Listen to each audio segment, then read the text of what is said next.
suspicions relating to George St. Pierre's application or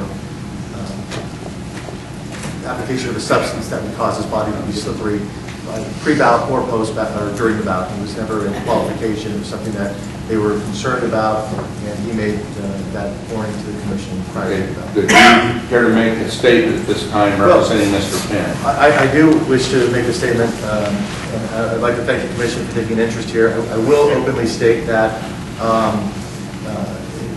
it was always our understanding and always expressed to Mr. Kaiser that we would be proceeding forward with providing a formal complaint. As I understand, we have a provision that allows for a licensee of the state to make a request or to state petition for a hearing, NAC 467.845. What is that? Well, it's filing a petition, hearing, or issuance. A petition for declaratory order or advisory opinion may be filed only by a holder of or applicant for a license. That is one. Two, respective of that provision, I had expressed to Mr. Kaiser that we would be filing a complaint. This occurred back in the first week of February. You will also see that there was a letter that was sent following this communication with Mr. Kaiser that states, please let us know if these rumors that require a 10-day filing of a complaint are true. I have not seen anything in the code that provides that or the rules that provide that because we intend on filing a complaint. And he stated that he is ignorant of any such rule or procedure. Based thereon, I then sent a letter confirming that, and I said, if this is incorrect, please correct this forthwith.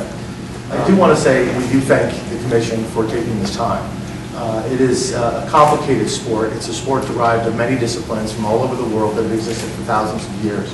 And then all of a sudden, you've got to take these disciplines and put these disciplines into one venue. Now, that's complicated because you have to figure out how to make this venue, this competition, safe for the athlete. The commission is entrusted with the health and safety of the athlete. It's on the first page of your website. This is what our central purpose is. Our purpose here today is to bring to light issues that confront this commission that I consider, the Penns consider, I think every athlete in the UFC as well as the mixed martial arts considers paramount, the health and safety of the fighter.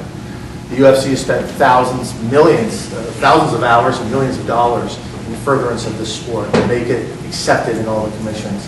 And he's done that through rules and regulations to make sure that the health and safety of the fighter is considered. You guys witnessed today what I consider to be prejudicial footage. It doesn't show what happened during the second round after the representative of the commission said to Mr. Kaiser, I think I saw him putting grease on his body. If you watch the second round, you'll notice the effect that that grease had on the body. Mr. Pierre was able to slip in and out of BJ Penn's guard. I would like the commission to have had the opportunity to review that, especially here today, where we could go through and watch this. It is at the second round where we feel that most of the damage sustained by Mr. Penn occurred. We also believe that there was a punch, and you can see it if you watch the whole entire tape, not just fragments of it. And even those fragments are consistent with all the video, I believe, that was taken at that venue. There's a camera that pans away. We don't have the top view that may show other information, other perspectives of what was going on in that corner. So I think it's important that we obtain all of the footage and we review it all together. You guys receive a copy, we receive a copy, Mr. Pierre's camp receives a copy. I think it's imperative for this to be fundamentally fair. We already believe that an unfairness took place on January 31st, and I don't think it's necessary to continue that unfairness, especially for a commission such as the Nevada Athletic Commission, which is world-renowned. You've been pinnacle in the boxing world. People have followed your jurisdictional rules and guidelines and regulations, and we ask that those rules continue forward with the mixed martial arts athletic events as well. Now, during the second round, if you had noticed, you would have seen Mr. Penn be subjected to a certain type of ground and pound. Mr. Penn is world-renowned for his techniques, jiu-jitsu, submission, so on and so forth. He had no grip. He had no ability to grip. Mr. Pierre was able to slip in and out of his guard. One can say it was sweat. The commission, I would respectfully request, I think you guys had a link to BJ Penn's website. There was some information that was contained there. Statements by 8-time defending world champion of the UFC, Matt Hughes. Statement, Twice, when he fought George St. Pierre, he felt that he was very slippery. He then goes public and says, I've had over 1,000 wrestling matches. I've had over 50 professional mixed martial arts bouts.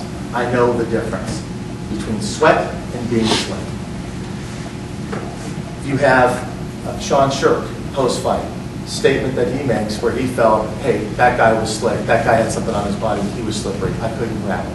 You have the statement by Jason Mayhem Miller, same representation, the same statement being made. And I think it's incumbent upon this commission to take these factors into consideration. I think it's incumbent upon this commission to think about the health and safety and welfare of these participants in this arena. How many sports do you know of where you can take an elbow and drive it directly into a man's skull? Not very many. Football, you have helmets on. Mixed martial arts, you don't. Mixed martial arts, you have a 4-ounce glove. I think it's of paramount importance that this commission understand the severity of having a body that can be lubricated with whatever substance. And I would ask this commission to tell me, and tell the Penns, tell Mr. Penn as he sits here today, what investigations have taken place into this, other than to watch what we just watched here today. And I'm hoping that there was more that you were able to observe other than just these in-between rounds footages. To me, it's substantially prejudicial, and it does not warrant, it doesn't even provide enough information for this commission here to make any determinations. We have done our research. We have actually created a disc. Mr. Bailey is limited in time, where we have clips of Mr. Hughes' website, where he, within the week, posted the statements that he made about fighting Mr. St. Pierre. We have clips of Sean Shirk. We have the quote 4 years ago. This dates back. We have Jason Miller's statements that he's made.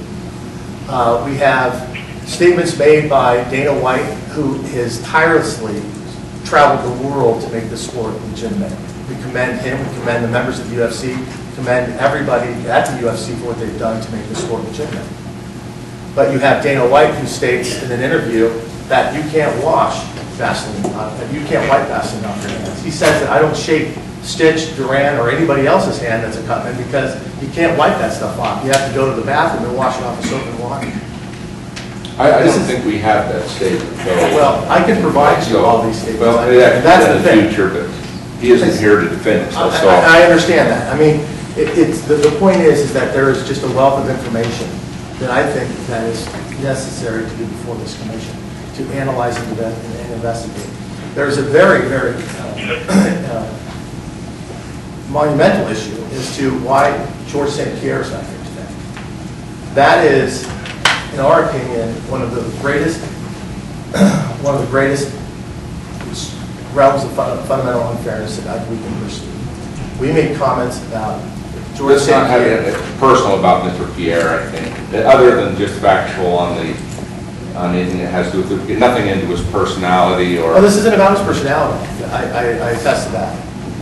Let me ask you, I do have a DVD prepared, and if we can, I was told that we would have the opportunity to present certain things here today. Correct me if I'm wrong, Mr. Nelson. Is there a way that we can show this DVD? It's up to the commission if they want to view it or not. I would like for Mr. Bailey to see this. I would also like to provide everybody with copies of the DVD as well. Okay, what we're going to do. It's around 10 minutes long. Okay, we're going to take